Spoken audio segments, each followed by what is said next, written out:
am standing here with Mr. Freddy Krueger himself, the legendary Robert Englund. Robert, it is such a pleasure to stand here before you today. You have to tell me, you've worked on over 160 projects at this point in your career. What makes this project, Natty Knocks, significantly different and unique from all of the others that you've been a part of? Well, actors are always looking for the next job. And I was busy doing some voice work, and I got a phone call from my old colleague, Dwight, who directed me in my Phantom of the Opera, a movie version. Ours was a little different. It was in the London of Jack the Ripper, as opposed to Paris. And I loved Dwight, and I had just seen a great little down and dirty independent film that Dwight had directed with Robert Patrick, the Terminator. Great, and a friend of mine and a wonderful actor. And it was a terrific little film, kind of like a Don Siegel film, like a little Dirty Harry film, or Charlie Varick. And Dwight told me he was doing a horror movie with my old pal Danielle Harris and my buddy Bill Moseley. And I thought, well, send it over, and he did. And I read it, and I really liked it. And it's not a huge part, but it was really fun to drop in and kind of cameo for Dwight. I have to ask you, over the duration of your career, have you ever worked on a project, a horror film, a suspense thriller type project that has taken some type of toll on your psyche, personally? You know, I think that there's more emotional damage doing drama than there is doing horror or science fiction or fantasy. And the reason is, there are so many effects when we do a genre film. So many elements that are also in the frame, along with you and your performance, that that you're sort of dealing with those.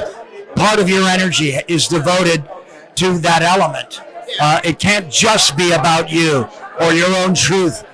You have to sort of surrender a little bit to the fact that there's a man dressed in black, a puppeteer down here, who has a cord up my pant leg through my underwear, and my chest is going to expand any moment from a, and you have to be aware and cognizant of that. So you're not entirely emotionally devoted in the moment like you are when I'm doing a drama, or even a poignant moment in a comedy or something, when you're really open that little bit more, that little extra. Robert, can you just tell me, what was it about the horror genre work and projects and films intrigued you the most? Like, what is it about the suspense, these thriller type roles? Well, Wes Craven taught me to respect the genre. Earlier in my career in the theater, I'd sort of forgotten and suppressed my childhood love of fantasy and horror and science fiction. And I'd become quite the theater snob, for a while. And Wes sort of reminded me of that. And the other reason is that the horror genre has been very, very good to me. So has science fiction. They made me international, and they taught audiences to put my name to my face, which is a real blessing for an actor, and it's not something they teach you in college or acting school, but it's enabled me to work all around the world for the last 50 years. I mean, I think I've done like 14 or 15 movies now in Europe alone, and that's just a great gift to have as an actor. That we really are a global workforce and economy now, and Nightmare on Elm Street and the science fiction TV series V, they really plugged me into that in the early 80s. And, it's nothing more fun than to find out, oh no, I've got to go chase a beautiful young Italian actress around a castle in Rome for the next 6 weeks. Gee, I don't know. Will I do that? Yes. Heck yes. Okay. And at what age would you say that you fell in love with horror? Oh no, I was a childhood fanatic. I used to mow lawns, and then we'd go on Saturday mornings, we'd try to find somebody's mother that would drive us to the movie theater, and so we could see a double bill. I remember seeing 20,000 Leagues Under the Sea and Forbidden Planet and Horrors of the Black Museum and all these strange, wonderful films. But for many years, I suppressed that. I forgot about it. I was busy doing Shakespeare and avant-garde theater and new plays. And being with Wes, he reminded me that there has always been horror movies in Hollywood since silent movies, and that the world of fantasy and horror is just as important as the cowboy movie or the gangster movie or the action movie. And it was an important lesson, you know. I always had a warm spot in my heart for the genre. I remember even in the very early 70s, before I started my first movie, being a starving actor in Hollywood and going to the old double bills on Hollywood Boulevard and watching Vincent Price in the Dr. Phibes movies and just seeing the black comedy and the satire and realizing, boy, there's more to this genre than meets the eye. And we know it now with Deadpool, and we know it now with Evil Dead, and we know that now with Guardians of the Galaxy that we can have fun with it as well. And before I let you go, what was it about playing the role of Freddy Krueger for so many years? What was it about that particular role in Nightmare on Elm Street that helped to shape your career moving forward? Well, I think I've already answered this, but I think what it was the fact that a combination of me starring in a science fiction television show that was international and a horror franchise premiere that was also an international hit. It's the first time people put my name to my face, and that's a very important thing for an actor. And so I really attribute that to my success on V and to Nightmare on Elm Street. It opened doors that they don't talk to you about in acting school or college. It's just this lesson about the business and how global we are and international that movies and entertainment is. And it was a real eye-opener for me. Freddy, I'm also very lucky. My character and what Freddy looks like is the logo for the franchise. And it's a franchise that's made millions and millions of people happy and scared.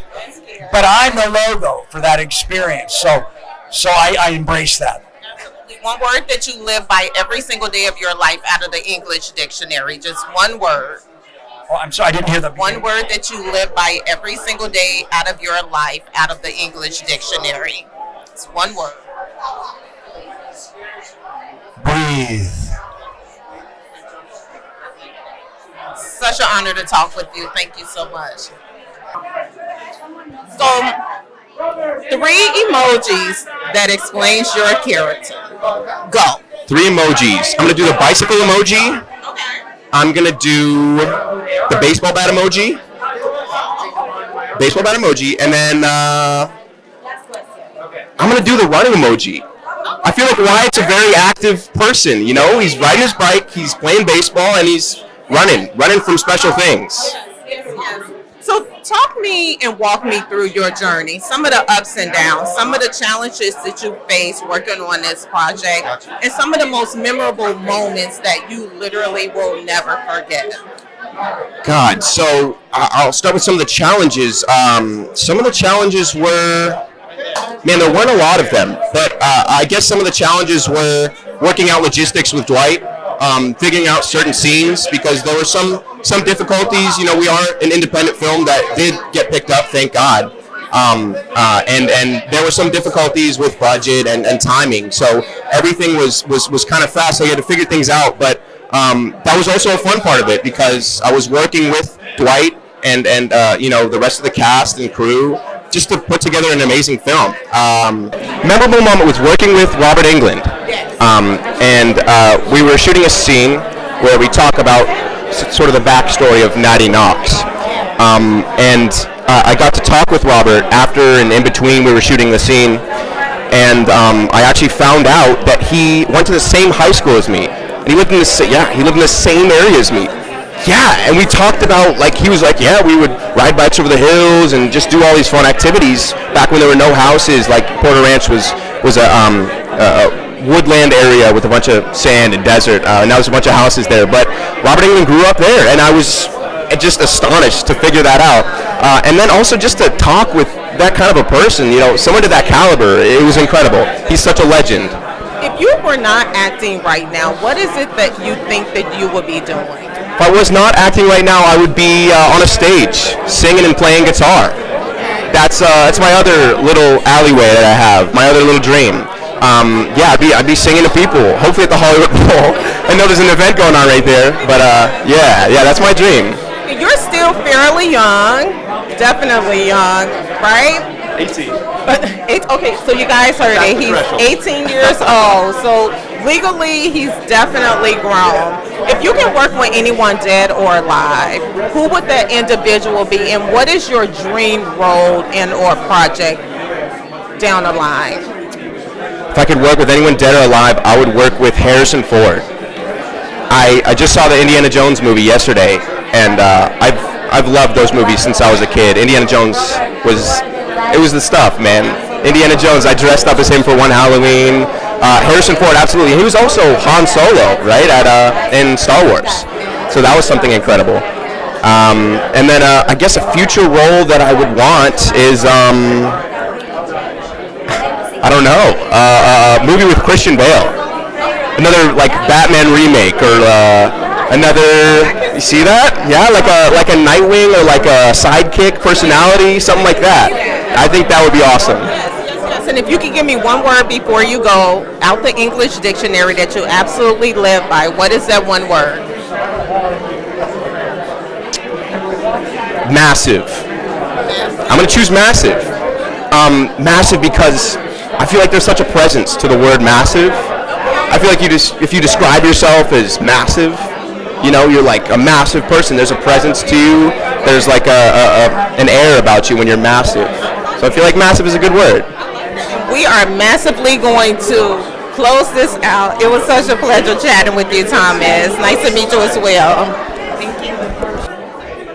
So let's do it. Tell me all about your role. Tell me all about how this project came about for you. I want to know, was it an immediate yes? Did your parents play a role in whether or not you can accept this project? Talk to me. Give me all the tea. Yeah, this is actually my first project that I've ever done. So it was an immediate yes. And then I got to set and I got to know the character and the story a little more. And it was just even more, yes, it was such a wonderful movie. You'll see when we get in there. But yeah, she's a really sweet character and she's like the dream role in the dream movie. So yeah. At what age, because clearly you're very young, full of energy, very vibrant, at what age did you come to the realization that, hey, you know what, I belong on the big screen. I am an actress. Yeah, good question. I think I've known all my life, kind of. I've been pretty, like, center of attention, like Leo, my whole life. So I think it's a natural progression from let's be clear, she's the it girl. Yeah, I am. Yeah, that's what I'm going for. And yeah, we'll see if it works out. Yeah. So ideally, in your perfect world, what would you like to be next for you? A television series, another horror film, reality TV? Listen, you never know nowadays. What does that next perfect big project look like for you? Honestly, I'm really open right now to anything. I think that this was such a great experience. So kind of just I'm trying to chase what I got here in like any way possible. And have you been able to separate your personal life from the professional aspect of this role. I mean, let's be clear, this is a horror film, right? A slasher thriller. Like, this is a real freaking thing, especially with this being your first project. Have you been able to separate the two? Yeah, I did honestly have a couple bad nightmares when I was filming this. But I think that, yeah, when you have such a lovely, like, supportive, caring group on set, there's nothing really to be afraid about. So hopefully when I watch this movie, I don't have more nightmares, but we'll see. Yeah. In one word out of the English dictionary that you absolutely live by every single day of your life. Oh my gosh. This is so dumb. I'm gonna say this, but I'm gonna say slay. Listen, let me tell you something. You are my new BFF, okay? You are my new BFF. I absolutely love it. Give it to them one more time. What is their words? It's slay. Thank you so much. It was a pleasure chatting with you. This was so fun. Thank you. The man of the night, Dwight Knight. Gold Derby. We are all over the place this evening, Dwight. Yes, I have you. Dwight, you have to tell me, how did this project, Natty Knocks, come about? Like, take me back to the very beginning. You have to. You know, I worked with Robert Englund in 1989.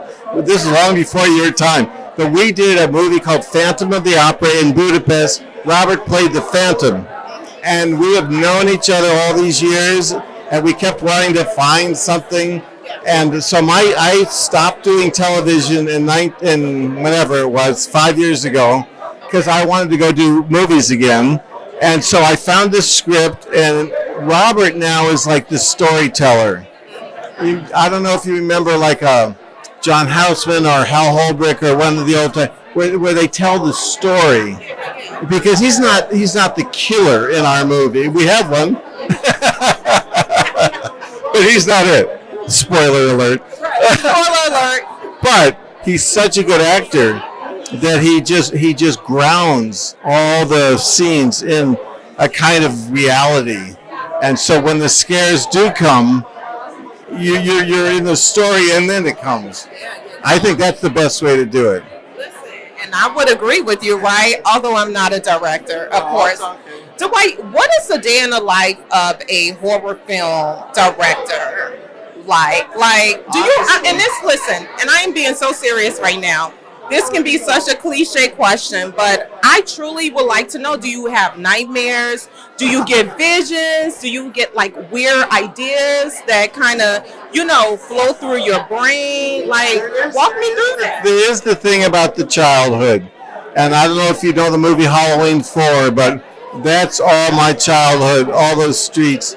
And I remember trick-or-treating as a kid, and I was from a middle-class neighborhood in Cleveland. So there's grass, and there's homes and hedges, and it was really spooky. Like everything is dark, and there's nasty neighbors. So I always I've been fascinated with Halloween. I think because I was interested as a kid. And when I read this script, it came to me, I'm like, oh my gosh, I can do this again. I can do it again. And so I said yes to it, and then we got Robert and Danielle and Bill, and you watch out for Charlotte Fountain-Jardim. Watch out for her. I don't know if you've talked to her, but she's our Laurie Strode, just to make a Halloween reference.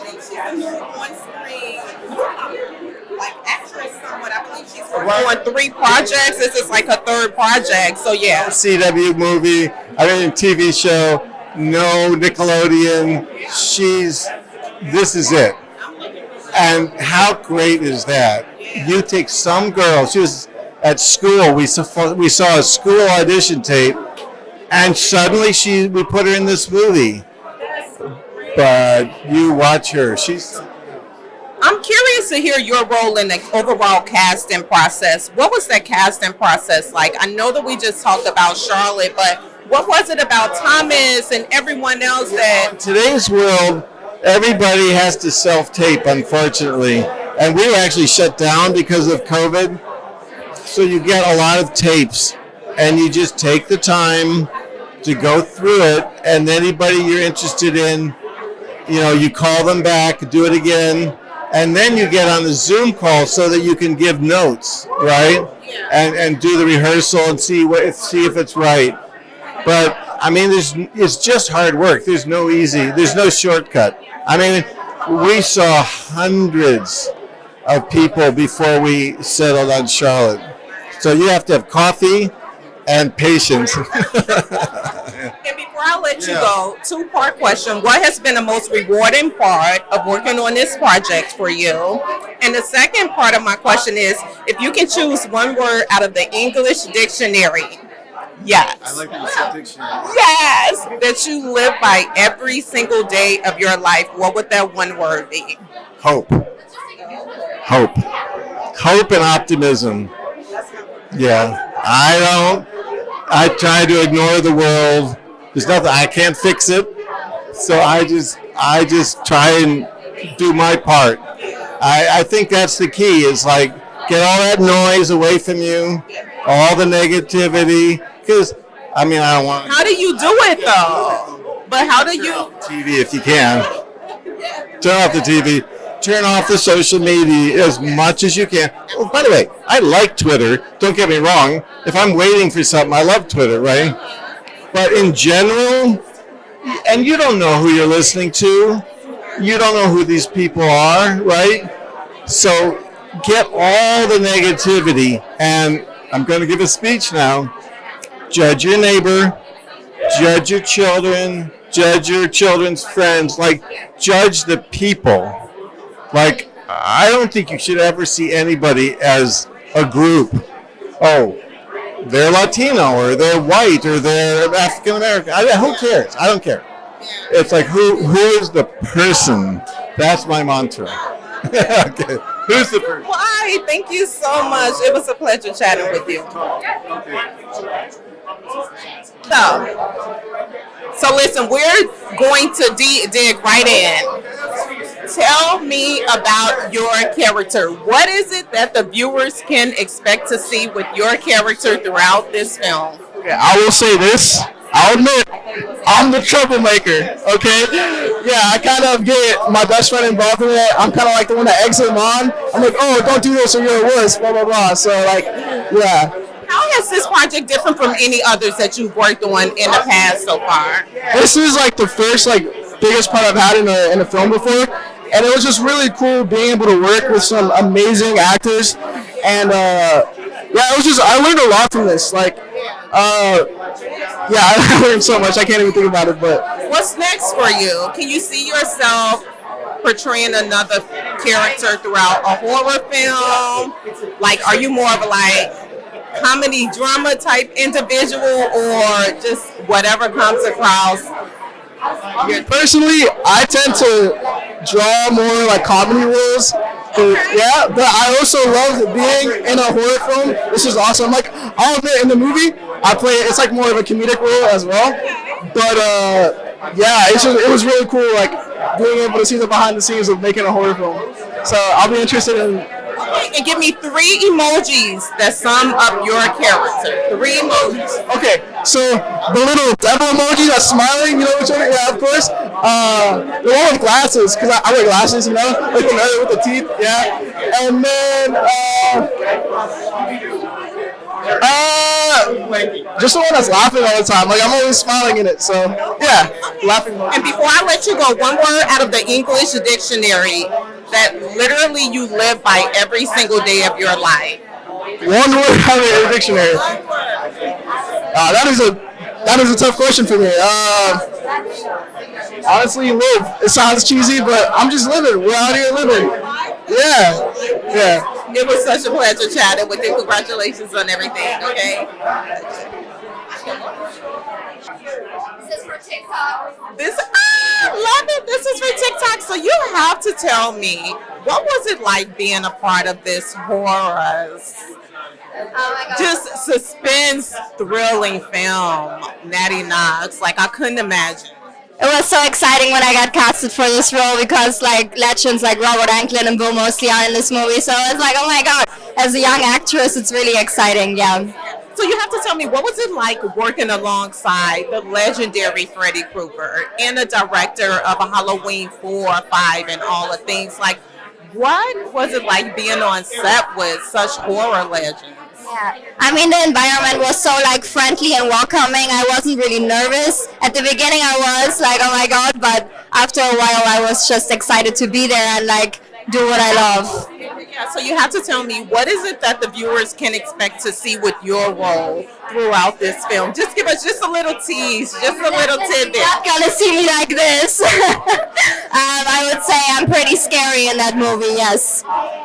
Okay, and you have to tell me what's next on the horizon for you. Are you working on any other projects right now? Any other television series? Any other films that you can share with us today? Of course, yes. So I finished a movie last November where I'm the lead role. It's called When the Ring Lights Dim. It's about like, it's an influencer movie and I get kidnapped. So also a little dramatic. So yeah, that's coming out this year, and I'm also shooting a movie in Nashville in August. So would you say that these horror suspense like type thriller films and projects are somewhat of a niche for you? Like, do you find these type of projects to be somewhat passionate, or is it just like wherever the bag is, you're going for the bag? I would say I kind of manifested it because I was always scaring my family in the past, and they said you have to be a horror actress, and it was always my favorite genre. I also do enjoy rom-com movies, so both of these genres are definitely my favorite, yes. And if there was one word out of the English dictionary that you literally live by every single day that you can share with me today, what is that one word? I would say you are your own superpower. So superpower is the word. Yes, superpower. It was such a pleasure chatting with you today. Congratulations on the premiere, and I'm certainly looking forward to this suspenseful film. Thank you. Thank you. Oh my God, you were trying to get away from me. How are you today? I'm doing good. You look. Oh my God, your outfit is the showstopper tonight, as it should be. You are the star, as it should be. Give me 3 emojis that explains your character. Big eye emoji, Okay. fire emoji, and ghost emoji. Give me a little bit more about the fire emoji. Why that particularly? There is some fire, there is some fiery action, and everyone has fire hearts and ready to take on the movie. What has been the absolute most exciting part of working on this project for you? It was just meeting the cast. The cast was so incredible and very heartwarming, and we all became one big family. And how did this project come about for you? Well, I got the audition back in, I think, 2021, and they held me on hold, and when I got it, they brought me in, and we shot it. And what's next for you? What's on the horizon for you? Are you working on any other television series, television films, anything that you can share with us? Danger Force coming out on Nickelodeon, a whole new character, and I have a short film coming out, and hopefully new stuff coming out. Absolutely. And can you see yourself working on another horror film? Of course. This was the most amazing experience, and I hope to do more. Any nightmares? Of course not. I am the nightmare. I love it. It was such a pleasure chatting with you today. Thank you so much. Congratulations on the premiere. Even more fabulous. And you're a leopard print. I love it. First of all, congratulations on everything. You have to start by sharing with me, how in the heck did this project come about for you? How did it fall into your lap? Well, I auditioned for it like you do most films, and apparently they were looking for somebody who had a lot of physical acting ability. And an old dancer in my old days, I looked at the audition and was like, oh, I know this person, and I know who she is, and I know that I can make that inner demon come out of me. How would you say you can relate with your character personally? Say that again? How can you say you relate to your character portrayed throughout this film personally? You can can share your secrets with me. Your secrets are safe with me. Secrets are safe. I mean, well, you'll see the film. You're going to see right away. The character that I play is Natty Knocks, and she's a mother and an actress, and she's a go-getter, and she is a fighter. And she fights till the bitter end, and I definitely relate to that deep down inside. I love it. Who and what has inspired you along your acting career up until this point in your life right now? That's a great question. Female hustlers. Greta Gerwig, Meryl Streep, Sofia Coppola, right? And anybody who is willing to get a little dirty, get their feet wet, get a little ugly, not be afraid to let their mascara run and, the lighting be bad. I'm interested in actors and people that are interested in making good art, but at the same time something that's entertaining and truthful and deeply connected to what they actually are. And how would you say, I'm just curious, when you were first approached about taking on this role, was there any hesitation? Did you have to ponder on whether or not you would say yes or no? Or was it just an easy yes? It was a pretty easy yes. Dwight Little, the director, is a titan in the horror film community, let alone in Hollywood in general. And then to be paired with the legends of Hollywood, Bill Moseley, Robert Englund, Danielle Harris, it's a dream come true to be amongst such incredible professionals that really shine in this genre. And the horror genre is something that's really fun. It's not Barbie talk, you know what I mean? It's not like I'm dressing up and being pretty and just saying lines. It's really an investment of stretching yourself and to the inner demon that you can find. And if you can work with anyone, dead or alive, who would that one person be? You can only choose one person.